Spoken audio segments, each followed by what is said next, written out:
kabikir, tapos dinurog ko. Tapos sa inayang ginawa kong pulpo. Ganito lang ang paggawa ng breadcrumbs mga kabikir. So sa dough tayo, 1 tablespoon cup of bread flour, just flour, 2 tablespoon sugar, 1/2 teaspoon yeast, 1/4 teaspoon salt, 1/2 cup plus 1/8 cup water. Halo-haloin lang. At tapos lagay natin 1 cup margarine. Mga kabikir, 5 minutes mga mix. Pagkatapos kung magbaston mga kabikir, binaston ko na. Ganito lang ang pagbaston, napakasimple lang.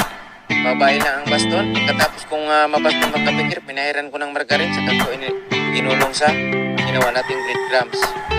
Pagkatapos pinapalasan ko ng 45 minutes bago pinutol mga kabikir. Ito, katang natin, putulin natin mga kabikir into 12 grams. Putulin natin para maliit, para madaling maluto mga kabikir. Balsahin ng 1 oras bago lutuin.